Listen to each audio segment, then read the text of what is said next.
Yun o. Good evening sa lahat ng mga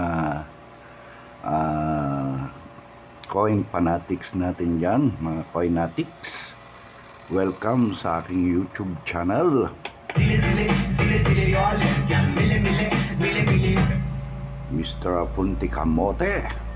At medyo may bagyo tayo ngayon na parating, itong bagyong si Pipito. Pinag-iingat po ang lahat. Sana po ay nasa mabuti kayong kalagayan, yung mga malapit dyan sa mga ibayong dagat. To, medyo magsilikas na kayo at medyo may storm surge. Storm surge ba? Yan. Medyo nakakatakot na.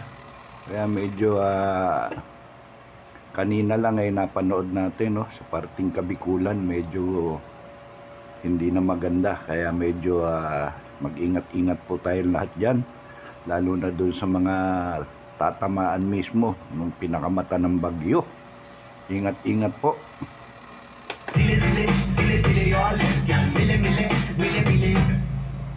Ganun pa man ay tuloy pa rin tayo sa ating pagtutuklas nitong ating mga coins.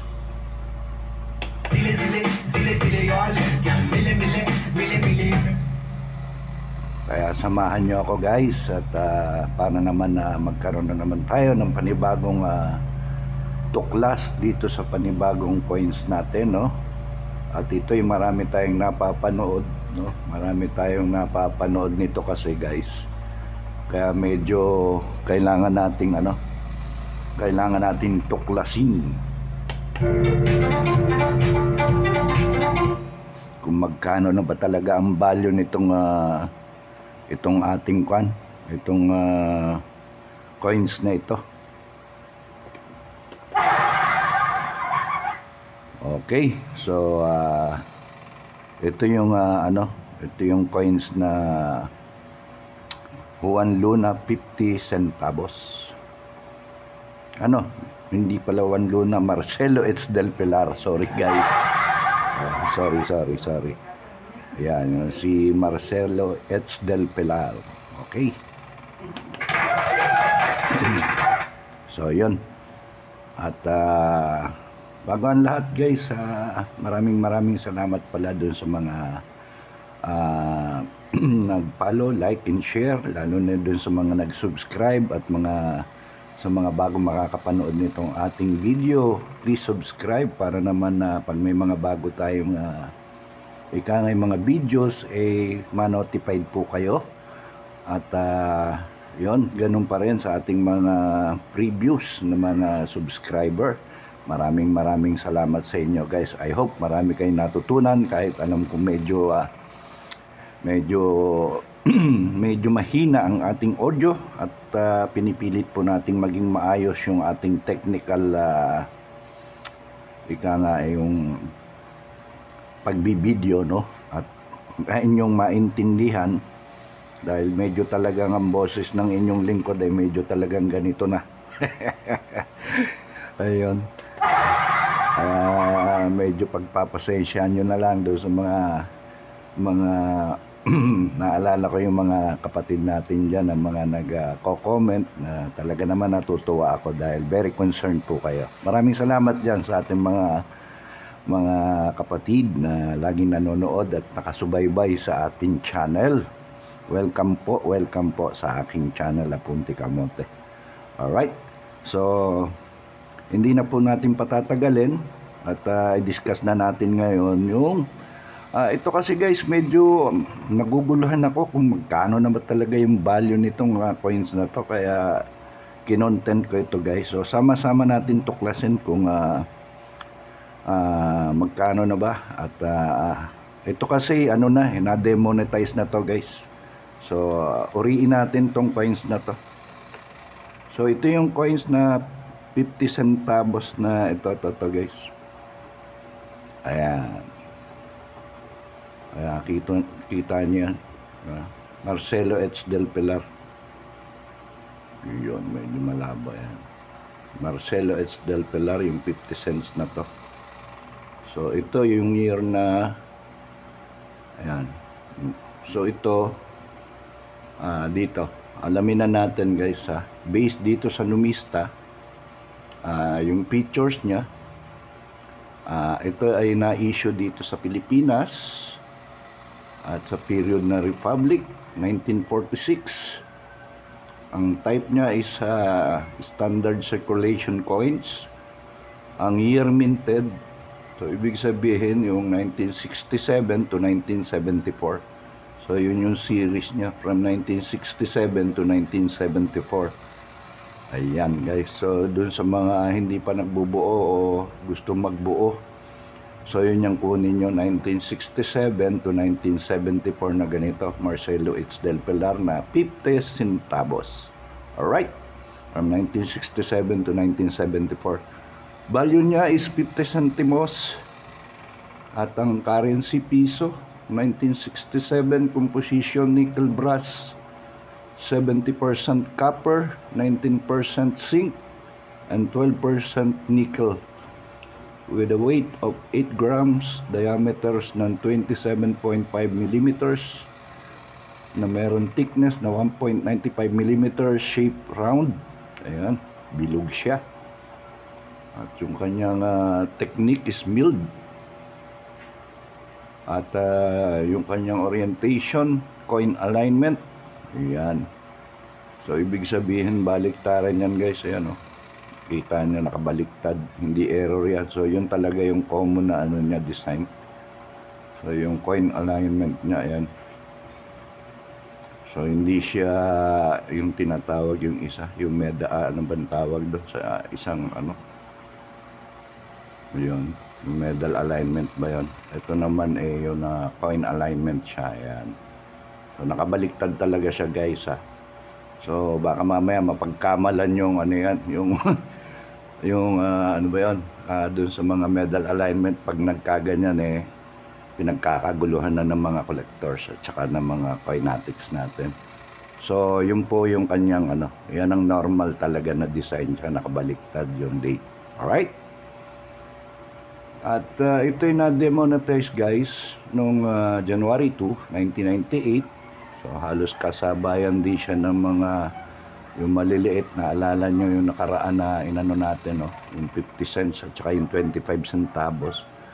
So halos magkakasabay silang na-demonetize, no? January 2, 1998. Number niya is N4515. Yun. References, hindi na natin ano. Series 1967. Ayun. So yung kanyang obverse guys, tong obverse niya, a coat of arms of the Philippines. Yan. At yung kanyang lettering na Republika ng Pilipinas. Ayun sa taas. At yun yung sa kanyang likod, 1967. So yung kanyang reverse, ayan, yung kanyang reverse, diba? Ayan, right facing head, ayan, right facing head of Marcelo H. Del Pilar. Ang baliktad reverse na to ayun na nakalagay dito sa ano no. So lettering 50 centimos. Republika ng Pilipinas din na nakalagay dito 1972 Marcelo H. Del Pilar. Bakit ganun? So yun yung nakalagay dito sa Numista guys. Binasa ko na. So yung parang yung pagkakaano ng reverse parang sa obverse yun Okay. So ayun, translation 50 centavos. Yung edge nya is reeded. Ayan yung edge nya reeded guys. Ayan. Yung edge. Ayan. Medyo may mga tinatawag na reeded.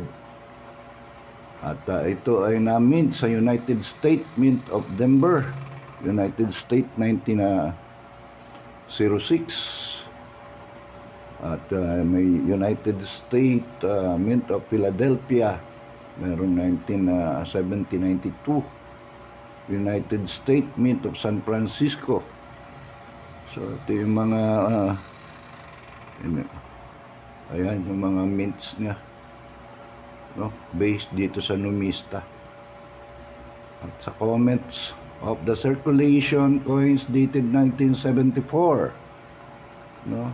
Basahin natin yung comments. Yung 5 million were minted in Denver in 1974. Ayun. So 5 million na pieces nito guys were minted in Denver in 1974.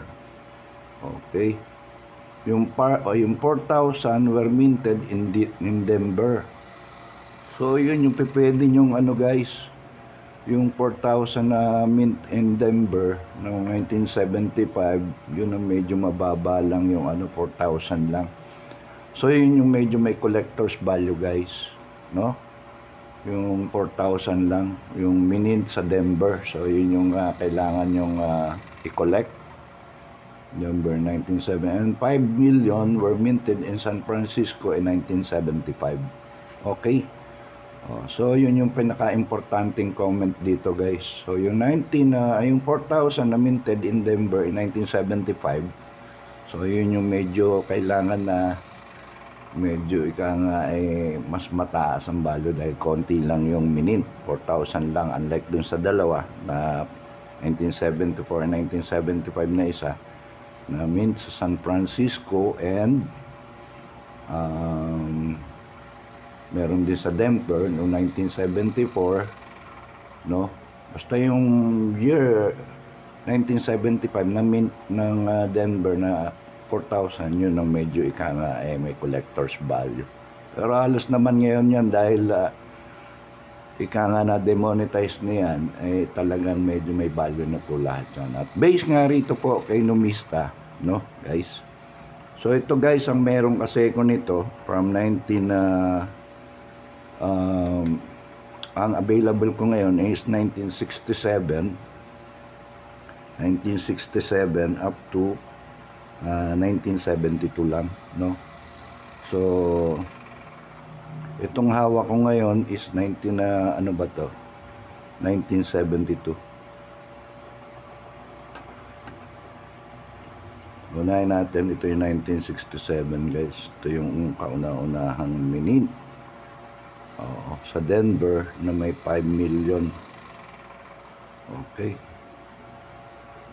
Ayan guys, 1967. Alright, na meron siyang base dito sa Numista, may 20 million, no?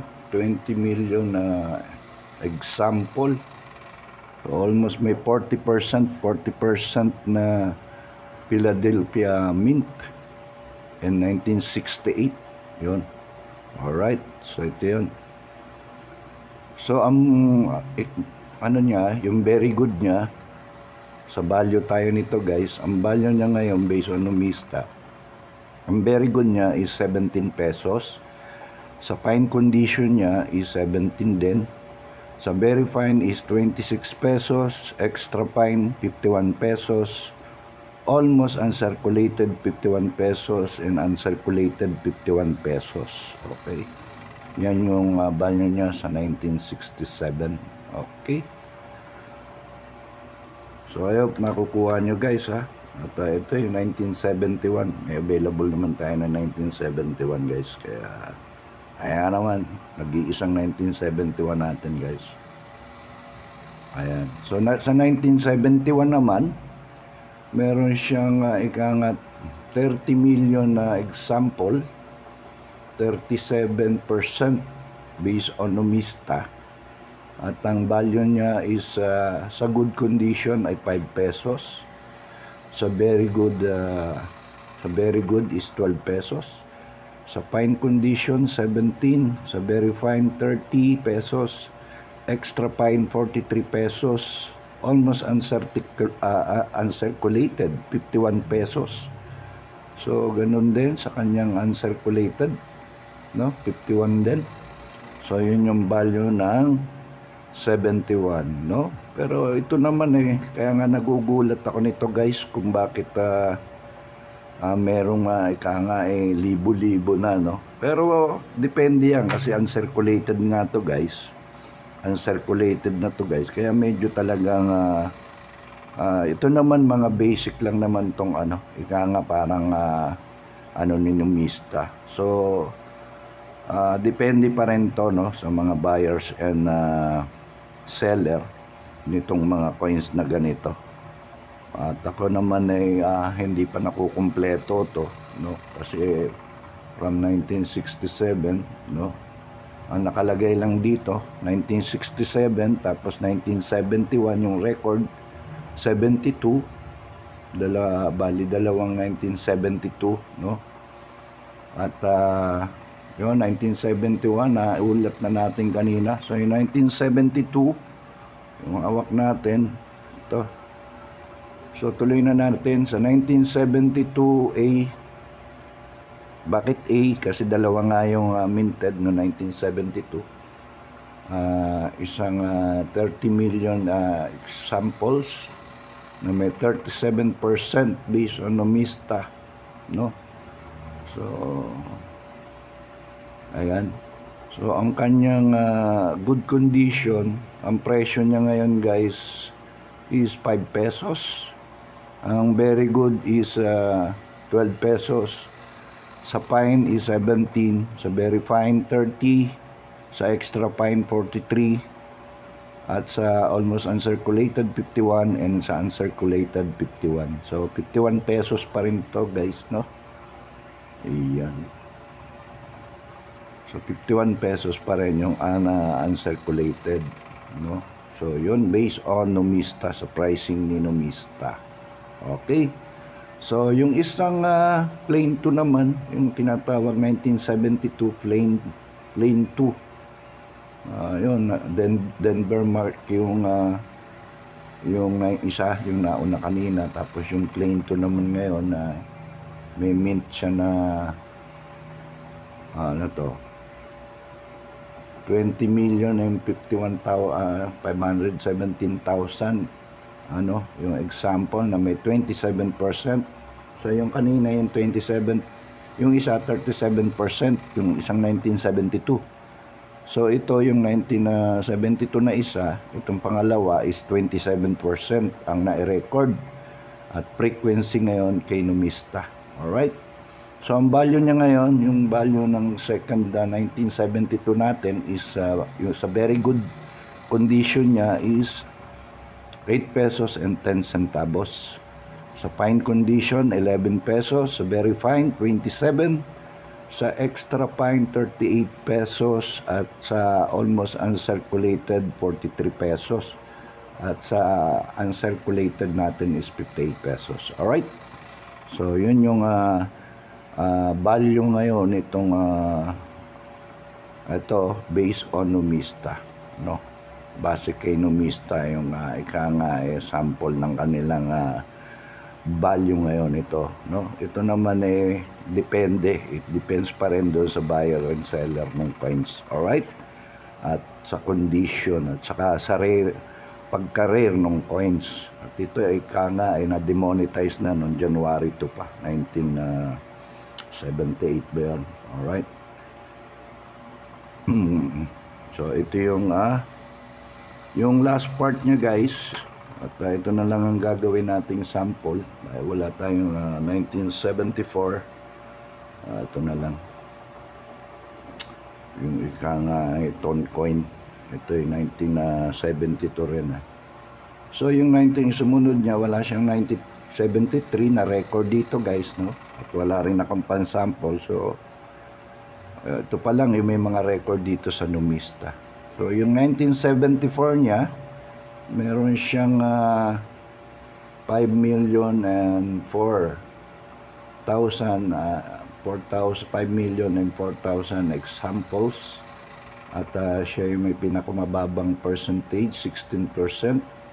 At yun ang pinakamint niya, no? At ang kanyang value ngayon, at ito ay Denver Mint and San Francisco Mint. So dalawa yung mint nito. Meron sa Denver at sa San Francisco. At ang kanyang very good condition ay may value na ngayon na 16 pesos. Yung fine niya is 25 pesos, very fine 25, at sa extra fine 31 pesos, at wala na pong records sa other sa almost uncirculated and uncirculated. Ayun, wala na po siyang value. At yun, meron pa pala siyang isang isa pa pala siyang category variant, no, na 1974 din, na meron lang siya guys na 10,000 example, na ang frequency niya ay 0.7% lang, na na-produce sa San Francisco Mint and minted in 1975. So yun yung nangahanapin nyo guys, yung 0.7 na yan, yung 1974 na ganito, no. So yun yung mga pang collectors talaga. Pero para sa akin halos lahat naman to may mga collectors value na to guys, dahil ito nga noong January 2 pa 1978 na demonetized. So matagal-tagal na rin tong coins na ito. Kaya bahala na kayo dun sa mga merong nagtatabi ng ganito, at sa mga gusto magbuo ng series na ganito, ay bahala na lang kayo magpresyohan guys, ha. Ito naman ay parang guidelines lang naman na binibigay ni Numista sa atin. Alright? So ito yung last nga na 1974, at ang binigay niya lang na presyo sa ngayon doon sa uncirculated lang, rather than that wala, no. Yung sa uncirculated na 1974 na may 10,000 na minted lang, na 0.7% lang yung frequency, uncirculated lang ang binigay ni Numistang presyo, which is yung 290 pesos lang.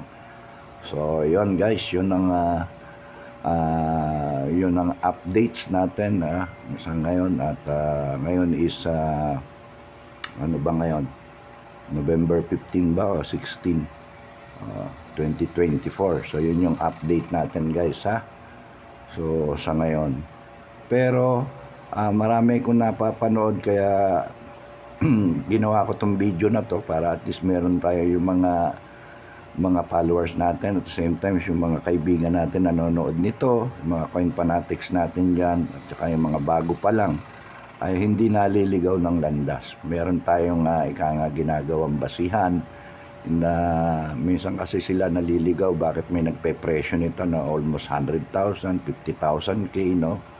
Nakakagulat yung mga presyuhan dun sa kaya minsan parang sa tingin ko nga hindi nagiging seryoso sa pag-aaral ng numismatic, na kumbaga kaya lalong lumiliit yung value ng ating coins, dahil nga hindi na malaman ng mga kung sino yung mga totoong collectors, at the same time sino ba talaga yung totoong nag-aaral ng numismatic, dahil kumbaga parang nagiging katakatawanan na lang, ginagawa may 50,000 pesos ang isa, no.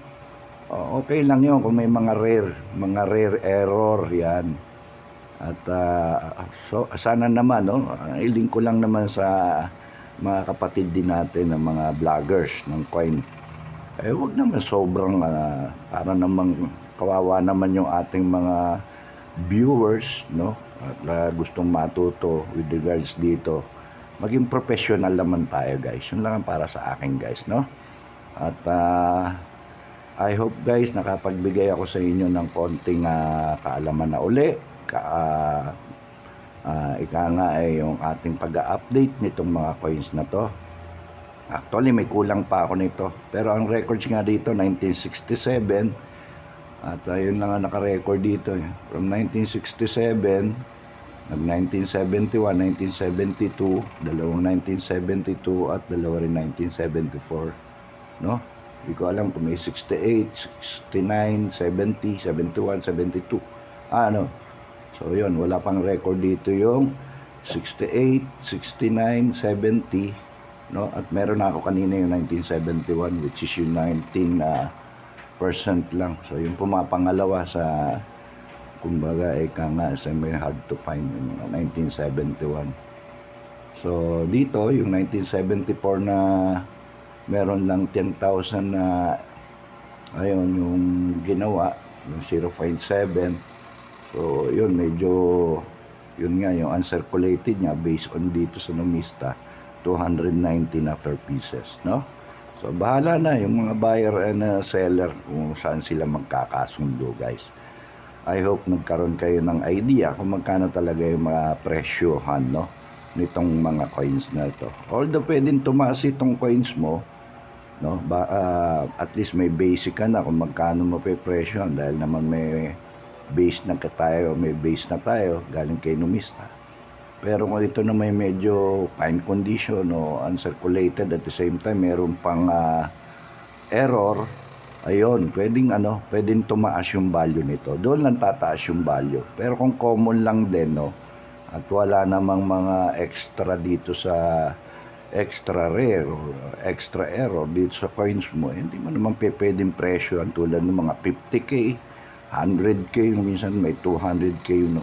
Minsan hindi mo na, nalulula na no. Parang ang dating nakakaloko na, guys. So,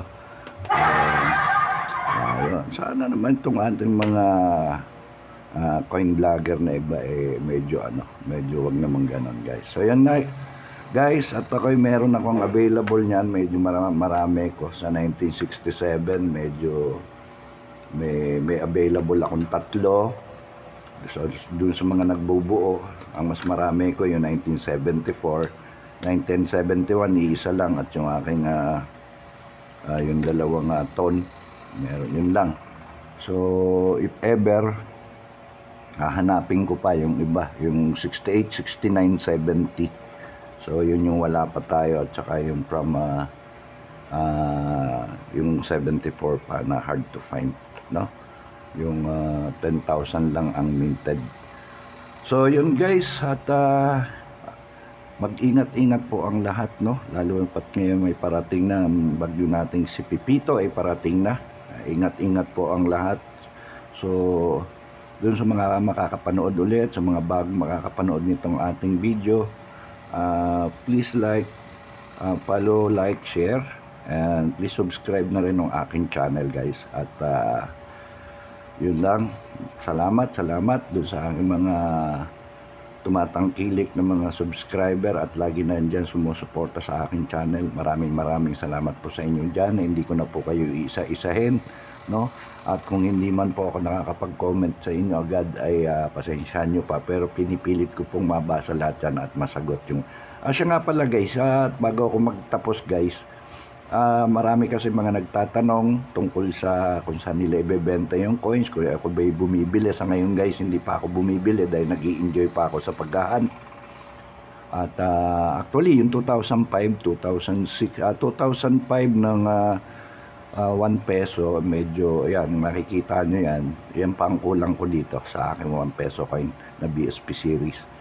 At doon naman sa 5 pesos ko, yung 2006 na lang, dahil wala na, kumbaga doon sa nabili kong yung nito, wala na doon yung 2007 and 8, so 2006 na lang.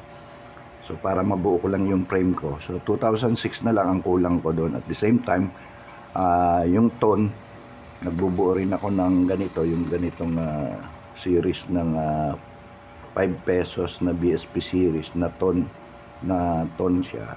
So yun, marami pa akong kulang doon, yung year 2000, marami pa akong kulang doon. Pero doon sa BSP series na yung puro mga puro mga yung 2006 lang, guys.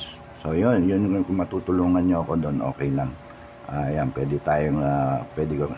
Tapos sa 10 pesos, no, marami pa pero yung mga hard to find yan, yung 2007 at yung 2009, yung BSP series. So kulang pa ako nung year 2000, 2007, 2009 at saka yung 2016. Yan, medyo hirap ako magbuo at hindi pa ako na, kahit magpapapalit ako, guys, at naghahanap ko, mahirap talaga i-hunt. So yun, guys, at I hope nabigyan ko na uli kayo ng konting kaalaman. At kung sakaling may mga gusto kayong itanong, mag-comment lang kayo dyan sa ating comment section, guys, ha? Yun lang at maraming salamat. Ingat-ingat po ang lahat, lalo pat ngayon na medyo may parating tayong ika nga bagyo. Yun lang at see you again sa aking next video. God bless all. Apunte.